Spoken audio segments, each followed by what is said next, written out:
આપણા કપાસના આજે 2 મહિના કમ્પ્લીટ થઈ જાય છે. આપણો કપાસ આપણે 5 જૂનના દિવસે સોંપ્યો હતો અને આજે છે 5 ઓગસ્ટ, એટલે કે 2 મહિના 60 દિવસ કમ્પ્લીટ થઈ ગયા છે. તો આપણો કપાસ અત્યારે કઈ કન્ડિશનમાં છે, આપણા કપાસની ગ્રોથ કેવી છે, આપણા કપાસમાં ફૂલફાલ કેવા છે અને આપણા કપાસમાં અત્યાર સુધી આપણે કઈ દવાનો સ્પ્રે કર્યો છે, કયું ખાતર વાવ્યું છે, કઈ તેમાં આપણે કપાસમાં ટોટલ કેટલી ખેડો કરી છે અને અત્યાર સુધી આપણે ટોટલ કેટલો ખર્ચો કર્યો છે. અને હવે પછી આપણે 2 મહિના હજુ આજે કમ્પ્લીટ 60 દિવસ કપાસના પૂરા થઈ ગયા છે. તો હવે પછી આપણે તેમાં શું કરવાનું છે, તો તે ટોટલ માહિતી હું તમને આજના વિડીયોમાં આપીશ. તો વિડીયોને શરૂઆતથી એન્ડ સુધી બન્યા રહેજો. તો સૌથી પહેલાં તો હું તમને આપણો કપાસ બતાવી દઉં કે આપણો કપાસ અત્યારે કઈ કન્ડિશનમાં છે અને જેવી તેની ગ્રોથ છે.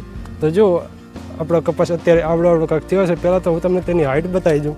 તો જો મને આટલા સુધી કંઈક થાય છે કમર સુધી, એટલે ગણો ને કે 2 થી 2.5 ફૂટ જેટલી હાઇટ છે અત્યારે આપણા કપાસની. અને તેમાં ફૂલફાલ બતાવું તો તેમાં ફૂલફાલ પણ હવે આવી ગયું છે. તમે જો ફૂલ પણ આવવાનું સ્ટાર્ટ છે અને તેમાં આ રીતના જીંડવા પણ હવે આવી ગયા છે અને ફૂલ પણ આવવાનું તેમાં શરૂઆત થઈ ગઈ છે. હવે તમને બીજા છોડમાં પણ બતાવું કે બીજા છોડમાં પણ ફૂલ આવવાનું સ્ટાર્ટ થઈ ગયું છે. અહીંયા પણ તમે જોઈ શકો તો આવા કાંઈક ફૂલ બેઠા છે અને આ જુઓ તમે તેનો ફાલ, કપાસનો ફાલ તમે જુઓ. તો 60 દિવસ કમ્પ્લીટ થયા એમાં જુઓ આપણે કપાસ આવડો કાંઈક થયો છે. ત્યારે આપણો કપાસ 40 દિવસનો કમ્પ્લીટ થઈ ગયો હતો ત્યારે આપણે તેમાં ફાલ ફૂલ માટે એક દવાનો સ્પ્રે કર્યો હતો અને ચૂસિયા માટે પણ તેમાં એક સ્પ્રે કર્યો હતો. તો તેના પર પણ મેં એક વિડીયો કમ્પ્લીટ બનાવી દીધો છે. તો તેની લિંક હું તમને ડિસ્ક્રિપ્શનમાં આપી દઈશ. તેમાં આપણે કઈ દવા તેમાં છાંટી છે તો તેની ટોટલ માહિતી છે. તો તે વિડીયો જઈને જોઈ શકો. અને જો અમુક જગ્યાએ હવે આ રીતના જે ફૂલ ઉપર આવે તે ખરી અને અંદર જુઓ તમે આ રીતનું કેરું બેસવાનું પણ સ્ટાર્ટ થઈ ગયા છે અંદર. તો 60 દિવસનો કપાસ થાય એટલે આ કન્ડિશનમાં કપાસ હોય છે. અને આપણે આમાં 4 વખત ખેડ કરી છે.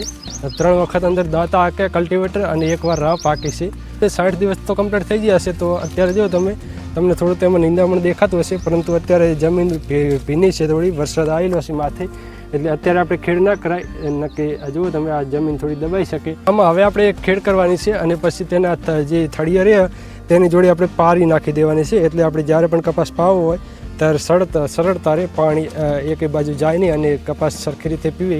જો આપણો કપાસ પણ હવે થોડો હાઇટમાં હજી આવશે અને ડારે પણ એવો પડ્યો છે. તમે જુઓ થડમાંથી જ ડારે પડ્યો છે, તમે તેની ડારી અલગ અલગ નીકળી રહી છે તમે જોઈ શકો. અને ઉપર પાગરેલો છે પણ એટલો તમે જુઓ કોણે કુંપળીઓ કાઢી છે ઉપર.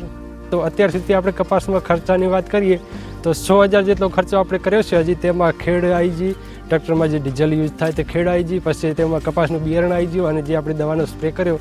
તો ટોટલ ખર્ચો આપણે 100,000 જેવો હજી આમાં ખર્ચો થયો છે.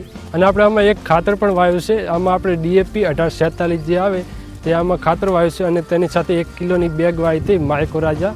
તો આપણે તે પણ વાવ્યું છે. તો તે બધો ટોટલ ખર્ચો આમાં આવી ગયો, ખાતર, દવા, ખેડ, બિયારણ. તો ટોટલ 100,000નો ખર્ચો આપણે હજુથી થયો છે આપણા કપાસમાં. તો જો 60 દિવસમાં આપણો કપાસ આવડો કાંક થયો છે.